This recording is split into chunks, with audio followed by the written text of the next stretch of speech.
Imagine a scene, something that feels like it's ripped straight out of, I don't know, a history book. Something you'd hope we left behind centuries ago. A village, a mother, a debt, and then this public humiliation under the hot sun. But the really jarring thing, this wasn't centuries ago. This happened just days back. Monday, June 16th, 2025. We're talking about Narayanapuram, a village in Andhra Pradesh, Chittor district. A 29-year-old mother of three, her name's Sirisha, was tied to a neem tree, publicly shamed, over money owed. So today we're going to unpack this, look at the facts, get some perspective, not just what happened, but why it matters, what it tells us about, well, about our world right now. It's a deep dive into rural debt, this kind of awful vigilante justice, and honestly just sheer human resilience. It is deeply unsettling. I mean, Right. really profoundly so. How can something that feels so medieval happen today? And, in the Chief Minister's own constituency, you'd think that place of all places would reflect progress. It just sets up this incredibly raw human story that, frankly, forces us to look at some uncomfortable truths. Okay, let's get into the details of the incident itself. Sirisha, she's a daily wage laborer, mother of three. Life sounds like a constant struggle. We understand she was working in Bengaluru, just trying to make ends meet, especially after her husband, Timurappa, he reportedly abandoned the family and left behind debts, a whole mess of them. On that day, Monday, she was just in Narayanapuram to pick up her son's transfer certificate from school.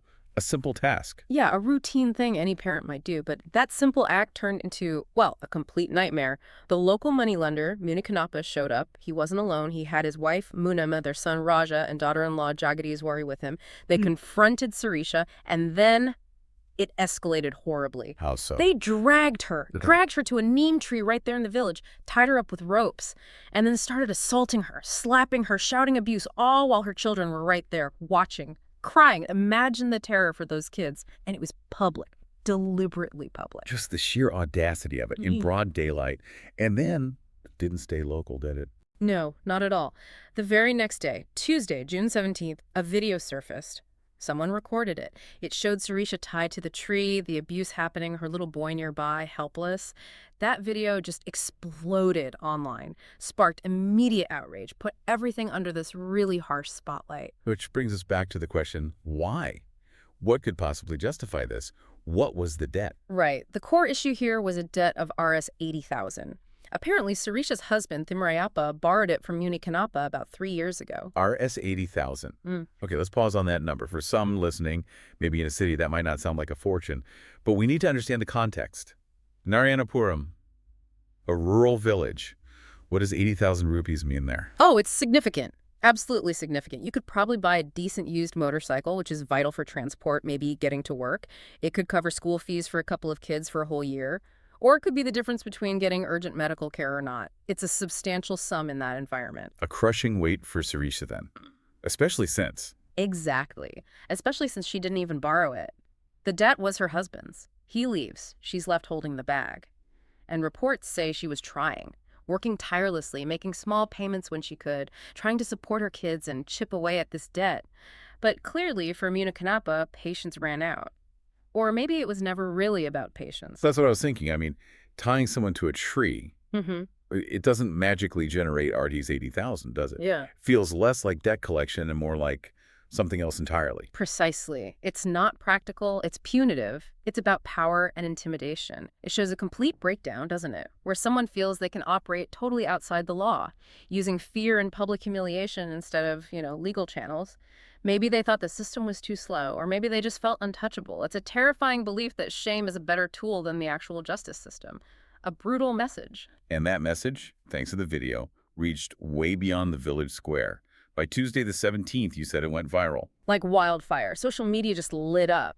People were furious. You saw terms like inhuman, barbaric, shameful, everywhere on platforms like X. And the political angle quickly came into focus too, right? The irony wasn't lost on people. Not at all. The fact that this happened in Chief Minister Chandrababu Naidu's home constituency, Kuppam, that was a major point. People were asking, how this could happen there. I saw one comment, something like, "Guess Kuppam missed the memo on progress." Political opponents jumped right in. Who weighed in? Well, the Andhra Pradesh Congress Committee President, Y.S. Sharmila Reddy, called it a disgrace. She said it showed women are not safe. Strong words. And a YSRCP MLC, KRJ Harat, called it shameful, said it exposed lawlessness. So yeah, the political pressure ramped up very quickly. Okay, so you have this public outcry, political heat. Yeah. How did the authorities respond? Did they act fast? To their credit, yes, the response was quite swift. Chief Minister Naidu himself got involved on Tuesday the 17th. He called the Chittor Superintendent of Police, Manikanta Chandalu. But actually, the local police had already made arrests. Oh, really? When? On Monday, the same day the incident happened. Apparently, locals alerted them. They arrested Munikanapa, his wife Munema, son Raja, daughter-in-law Jagadiswari, and one other person right then.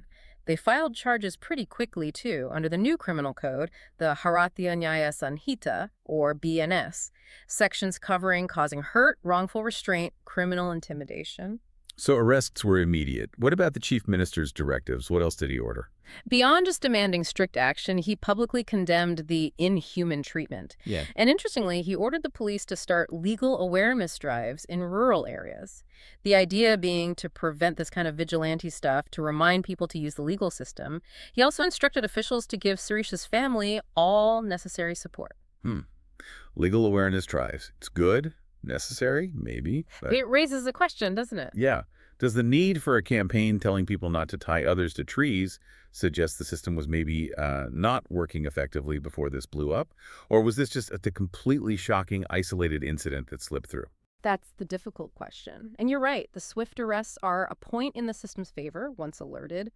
But the fact that this could happen so openly in the first place, it does suggest an environment where someone felt they could get away with it. It hints at a potential gap. Maybe people don't trust the formal system or find it inaccessible. This isn't just about one bad moneylender. It points to bigger systemic issues in rural India. Like what specifically? Well, think about access to credit. In villages like Narayanapuram, getting a loan from a proper bank can be really hard. You need collateral, paperwork. It takes time. If you're a daily wager facing an emergency, you need cash now. So you go to the local moneylender. They give you cash, maybe no questions asked initially. But the interest rates, they can be astronomical, 60%, 100% a year, sometimes even more. And the enforcement mechanism isn't a court. It's threats, it's violence, it's mosses. This creates a situation where these lenders have immense power. So it's an ecosystem built on desperation, really. And the lack of viable alternatives drives people into these traps. The idea that a neem tree and a rope become the courtroom, that speaks volumes. It really does. It signifies a vacuum where the formal system feels too slow, too complex, too far away, and into that vacuum steps this kind of brutal, informal justice, which is why strengthening the actual rule of law, making it accessible and trustworthy, is so critical. And within this already difficult situation, Sirisha's position as a woman seems particularly vulnerable. Absolutely. She didn't take the loan. Her husband did, then reportedly left. Yet she bears the full, terrible brunt of it. In many patriarchal societies, especially in rural areas, women often have fewer rights, less financial independence. They can be seen almost as property, responsible for the debts or actions of male relatives. When the man defaults or disappears, the woman becomes the target. She's seen as easier to intimidate, easier to shame publicly. It's a cruel reflection of deep-seated gender inequality. And then there's that political layer again. You mentioned the CM's constituency. Any fallout beyond the initial statements? Any specific allegations floating around? Well, beyond the general awkwardness for CM Naidu on his home turf, there were reports, unconfirmed but circulating. Allegations that Munikanapa, the moneylender, had connections to the ruling party, the Telugu Desam Party, the TDP. Now, whether that's true or not, the allegation itself adds fuel to the fire. It creates a PR challenge, forces the party to distance itself, and feeds into narratives about local power structures. It's messy. Definitely adds complexity. So where do things stand right now? What's happening for Sirisha and the accused? As we said, the 5 accused are in custody. They're facing those BNS charges. Sirisha was taken to a hospital. Reports say she recounted the whole ordeal, showing incredible courage. But obviously, the physical injuries are only part of it. The trauma, the humiliation, that requires much more than just medical aid. Yeah, the healing process will be long. Which brings us to the bigger picture again. Arrests are one thing, awareness drives are another. But what needs to change systemically? Because like you said, awareness feels like a Band-Aid if the underlying problems persist. Right. We need more than just reactions. We need proactive solutions. Yeah. Strengthening access to formal credit is huge. Making banks more accessible, understandable, financial literacy programs, maybe alternative community-based lending models. And there needs to be a real crackdown on predatory lending, proper licensing, monitoring, swift action against violence, not just waiting for a viral video. And fundamentally making the justice system itself faster, more reliable, more accessible for everyone, especially in rural areas, so people don't feel like taking the law into their own hands is their only option. And we have to talk about the human cost, especially for the children. Oh, absolutely. Witnessing your mother being publicly humiliated like that. The trauma is immense. That doesn't just go away with arrests. They'll need support, counseling, a sense of safety rebuilt over time. It's a lot to take in. And for you listening, this story, it's easy to feel outraged, maybe helpless. But that outrage can be channeled. Support groups working on the ground to empower women. Demand accountability from leaders. Push for those systemic changes we talked about. Foster a culture where this kind of vigilante action is just unthinkable. So, wrapping this up. This incident in Narayanapuram, it's a stark, frankly grim, reminder. Progress isn't always linear, is it?